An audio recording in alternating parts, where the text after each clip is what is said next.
మాజీ మేయర్ గారు సునీల్ రావు గారికి, వేదిక మీద ఉన్నటువంటి పెద్దలందరికీ పేరు పేరున ఈ యొక్క సమావేశానికి వచ్చినటువంటి సహచర భారతీయ జనతా పార్టీ నాయకులకు అందరికీ, ప్రత్యేకంగా 50 ప్రభారీలకు, పత్రికా మిత్రులకు పేరు పేరున నా యొక్క నమస్కారాలు.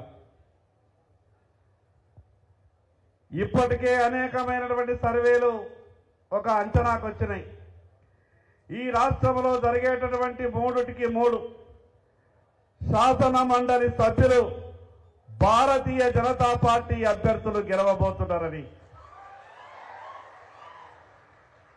మనకు మిగిలింది కేవలం 3 రోజులు మాత్రమే. ఈ రాష్ట్రంలో రేపు భారతీయ జనతా పార్టీ అధికారంలోకి వస్తున్నదని చెప్పడానికి ప్రధాన సంకేతం ఈ శాసన మండలిలో ఎన్నిక గెలుపు. 50 ప్రభారీల మీద ఏదైతే 50 ఓటర్లకు ఒక్కొక్కరు మనం బాధ్యత తీసుకున్నామో, ఈ రాష్ట్రంలో రేపు అధికారంలోకి తీసుకొచ్చేటటువంటి బాధ్యత ఇక్కడ ఉన్నటువంటి 50 ప్రభారీల మీద ఉన్నది. ఇప్పటికే ప్రతి ఒక్క భారతీయ జనతా పార్టీ కార్యకర్త మన గ్రామాలలో ఉన్నటువంటి గ్రాడ్యుయేట్ ఓటర్లని కావచ్చు, టీచర్స్ ఓటర్లని కావచ్చు, ఇప్పటికే 1కి 2 సార్లు వెళ్ళి కలిసినాం.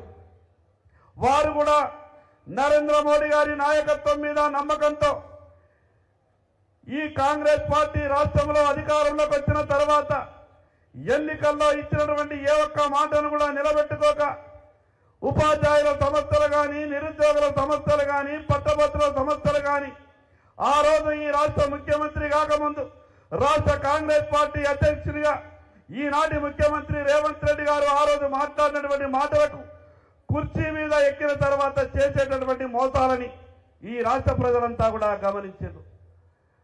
గొప్ప అవకాశం ఉన్నది. రేపు 100కి 100% మనం గెలవబోతున్నాం. ఈ 3 రోజుల పాటు ఎవరు కూడా పోలింగ్ పూర్తయ్యే వరకు ప్రతి ఒక్క భారతీయ జనతా పార్టీ కార్యకర్త ఈ 50 ప్రభారీలు ఎవరైతే మనం ఉన్నామో మనమే అభ్యర్థులుగా మారి మనకున్నటువంటి ప్రతి ఒక్క విషయాన్ని మరి ఓటరు మహాశయులకు చెప్పే విధంగా మనం ప్రయత్నం చేద్దాం. మీ అందరికీ తెలుసు, ఈరోజు రాష్ట్రంలో కాంగ్రెస్ ప్రభుత్వం ఏ రకంగా బీసీలకు ప్రత్యేకంగా ఎంత గొప్పగా కాంగ్రెస్ పార్టీ అన్యాయం చేస్తున్నదో మనం చూస్తాం. ఒక పక్క చెప్తారు 42% మేము బీసీలకు రిజర్వేషన్లు ఇస్తామని. ఉన్నటువంటి ఈ రాష్ట్రంలో బీసీలని 45 నుంచి 50 లక్షల సంఖ్య తగ్గించేసిండ్రు. ఒక పక్క సంఖ్య తగ్గించేసి ఈ రాష్ట్రంలో బీసీలు తక్కువ ఉన్నట్టు చూపించి మిగతా ముస్లిం వర్గాలను బీసీలలో చేర్చి ఏ రకంగా కాంగ్రెస్ పార్టీ బీసీలను మోసం చేస్తున్నదో ఈ విషయాలన్నింటి కూడా ప్రతి ఒక్క గ్రాడ్యుయేట్ సోదరునికి మనం చెప్పాల్సినటువంటి అవసరం ఉంది. సమయం తక్కువ ఉన్నది కాబట్టి గొప్ప విజయం మనం సాధించే అవకాశం ఉన్నది.